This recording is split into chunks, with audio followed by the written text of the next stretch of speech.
Welcome everyone. तो आज हम न्यू टॉपिक स्टार्ट करेंगे जिसका नाम क्या है, मोल कंसेप्ट। और ये क्लास 11th का सबसे पहला चैप्टर है जिसमें कि बहुत बच्चों को बहुत सारी परेशानियां होती हैं। आज हमारा टॉपिक डायरेक्ट मोल कंसेप्ट क्यों हो गया है, तो इसके पीछे का रीजन ये है। एक बात है जो मैं कहना चाहती हूँ, वो ये है मेरे कंसिस्टेंट ना होने की वजह से इस चैनल पे वीडियोस तो है बट वो पूरे नहीं है। मतलब अगर क्लास 12th का है तो उसमें भी कुछ चैप्टर्स है जो रह गए, तो ये मेरा फॉल्ट कह लो या कुछ भी कह लो, है ना। तो अब मैंने सोचा है कि जो इस साल न्यू क्लास 11th का सेशन स्टार्ट हो रहा है उसके लिए मैं केमिस्ट्री के वीडियोस को अपलोड करूँगी और पूरी कोशिश करूँगी कि वीडियोस एटलीस्ट हफ्ते में 5 दिन डले और क्लास 11th का केमिस्ट्री का सिलेबस कंप्लीट हो। अब कह सकते हो कि एक नई शुरुआत है। अब से मैं मोल कंसेप्ट या फिर कह लो क्लास 11th की केमिस्ट्री को लेके चलूंगी, जिसमें कि मैं class 11th with foundation for NEET and JEE दोनों चीज़ों को कवर अप करूंगी। अब से या आज कह लो हमारा न्यू टॉपिक क्या है, मोल कंसेप्ट।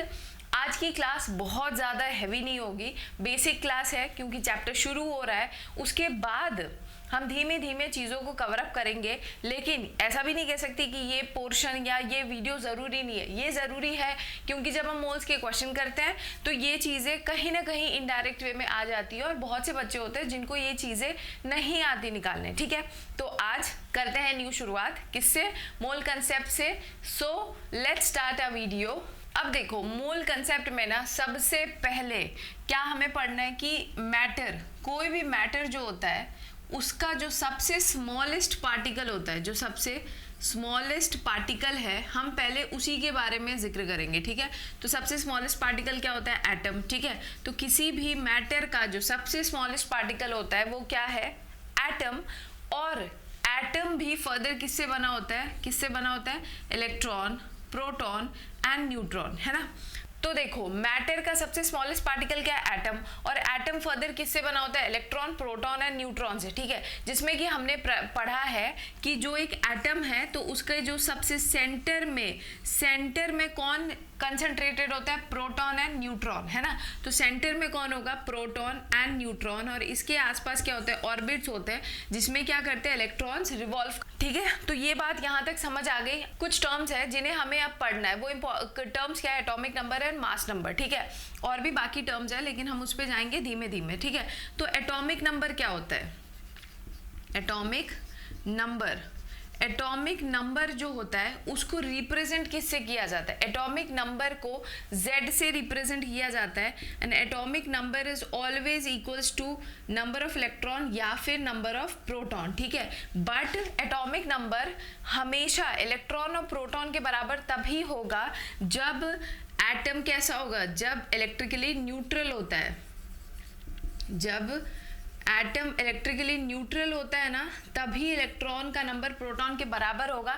नहीं तो अगर आयंस है, मतलब कि कोई एक एटम है जैसे सोडियम और उसके ऊपर अगर प्लस चार्ज लगा है तो वो क्या हो गया, अब तो एटम थोड़ा कहलाएगा, अब आयंस कहलाएगा। तो आयंस के केस में इलेक्ट्रॉन और प्रोटॉन का नंबर कभी सेम नहीं होता। तो उस केस में हम कैसे निकालते हैं वो चीज़ अभी हम समझेंगे। ठीक है, तो एटॉमिक नंबर Z से रिप्रेजेंट होता है and is equals to number of proton. और नंबर ऑफ प्रोटॉन जो होता है नंबर ऑफ इलेक्ट्रॉन के भी बराबर होता है in case of electrically neutral atom. ठीक है, फिर दूसरा टर्म आता है मास नंबर। ठीक है, मास नंबर क्या होता है, मास नंबर को A से रिप्रेजेंट किया जाता है और ये किसके बराबर होता है, number of neutron plus proton. ठीक है, तो मास नंबर क्या होता है, समझ आ गया ना।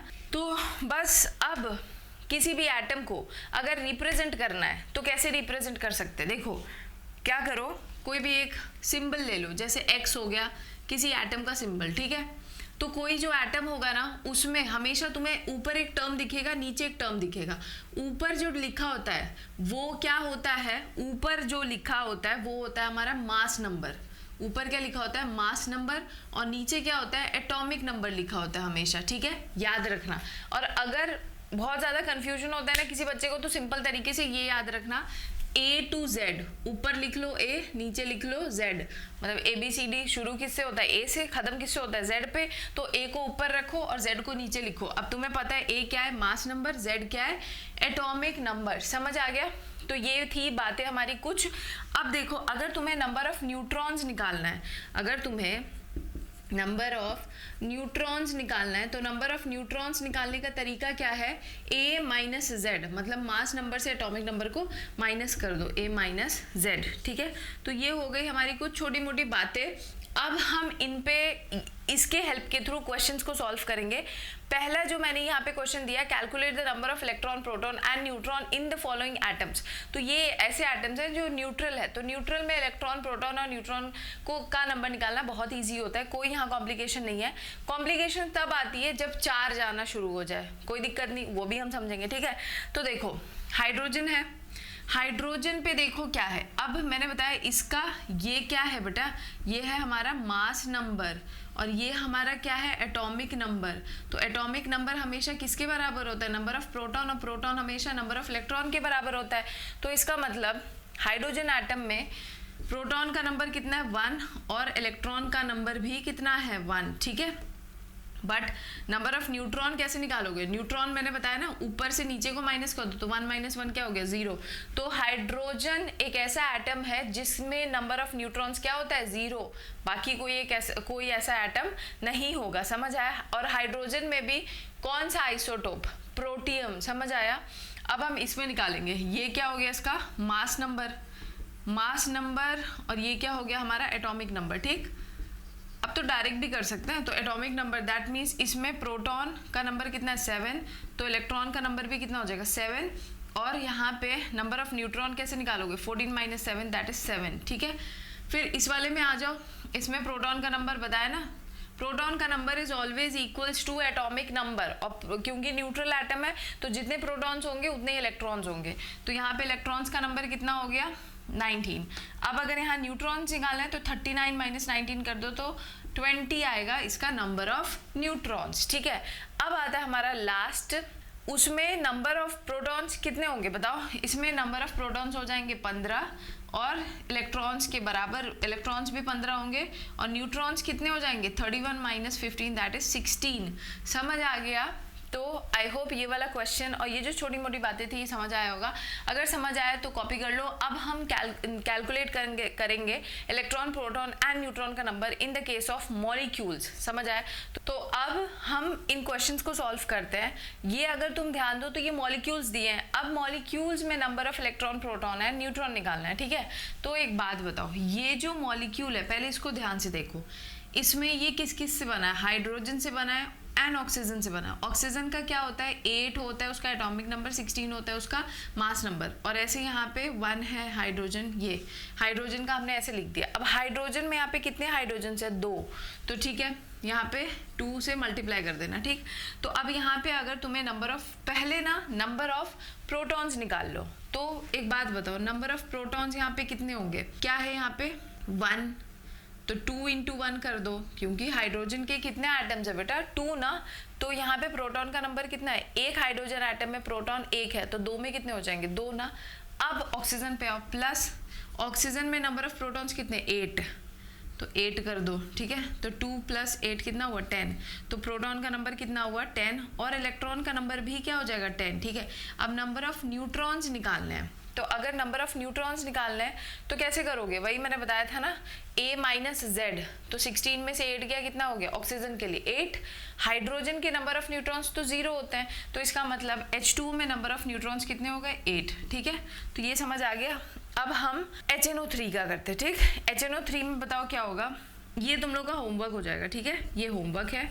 HNO3 में आओ, हाइड्रोजन 1 नाइट्रोजन 7 और 14, ऑक्सीजन क्या हो जाएगा भाई 8 और 16, बट ऑक्सीजन में 3 को मल्टीप्लाई कर देना। ठीक, तो इसमें पहले नंबर ऑफ प्रोटॉन्स निकालो, तो प्रोटॉन्स के नंबर कितने होंगे बताओ, इसमें तो 0, इसमें कितना हो जाएगा 7 और इसमें कितना हो जाएगा, इसमें प्रोटॉन्स के नंबर कितने 8, लेकिन 3 से मल्टीप्लाई करोगे क्योंकि 3 ऑक्सीजन है, तो 3 इंटू 8 क्या हो जाएगा 8 3 = 24 + 7, 24 + 7 कितना हो जाएगा बताओ, तो यहाँ पे नंबर ऑफ प्रोटॉन्स कितने हो जाएंगे 31। अब नंबर ऑफ न्यूट्रॉन्स अगर निकालना है तो नंबर ऑफ न्यूट्रॉन्स निकालने का तरीका वही है जो बताया था।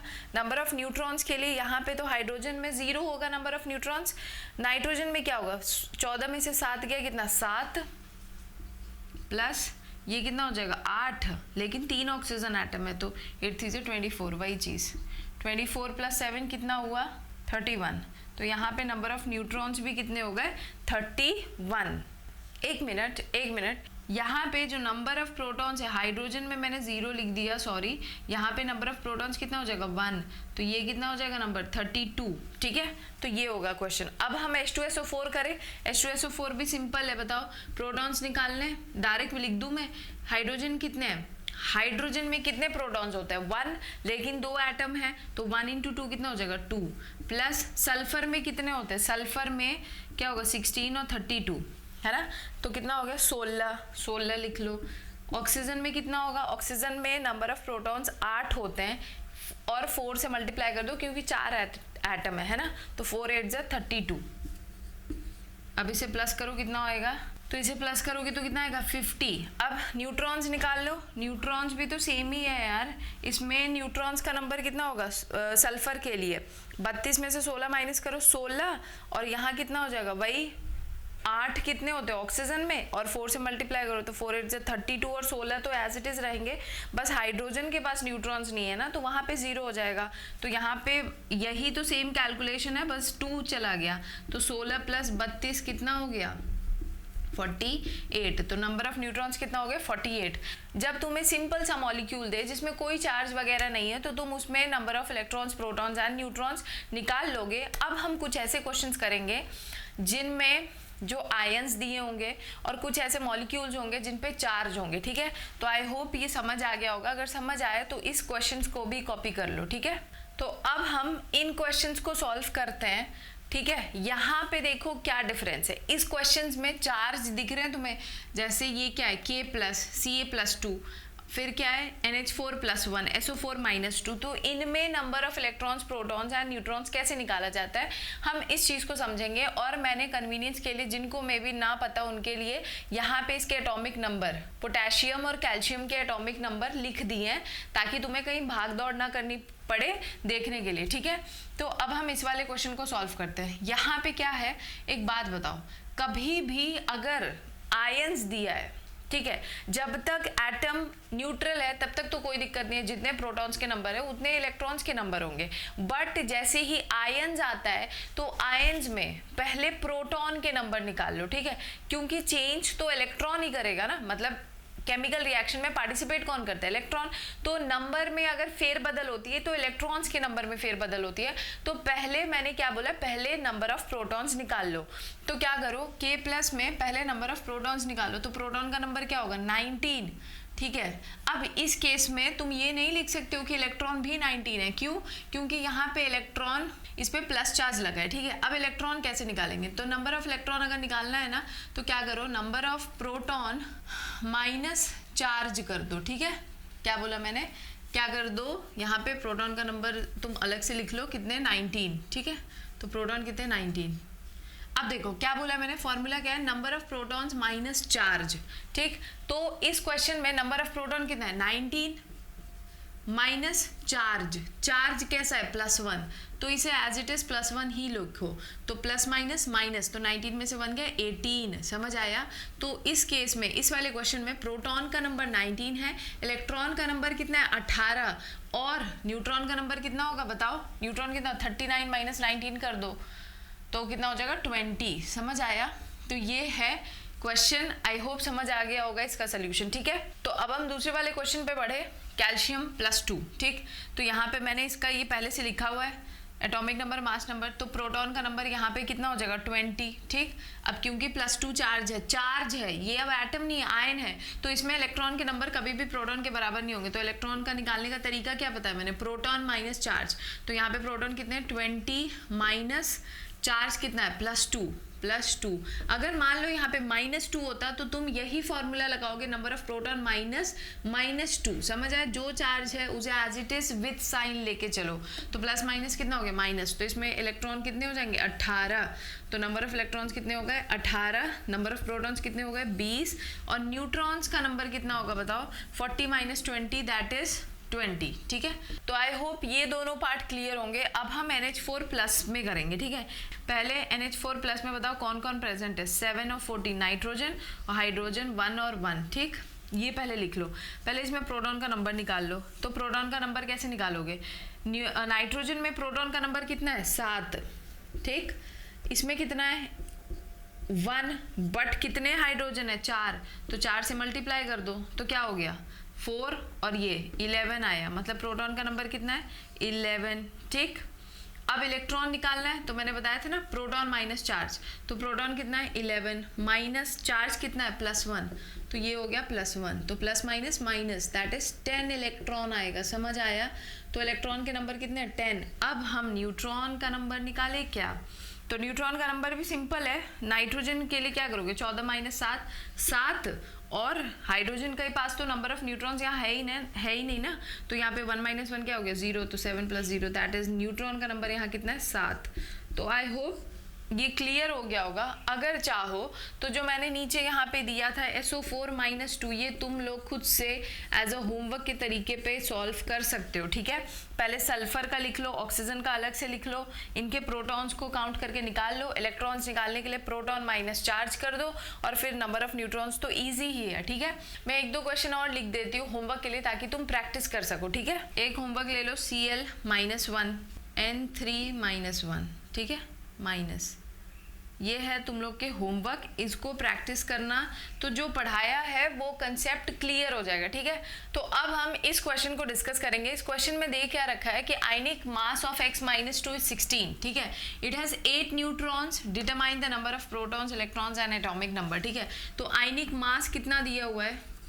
आयनिक मास कितना दिया हुआ है? X - 2 का 16 है, ठीक है।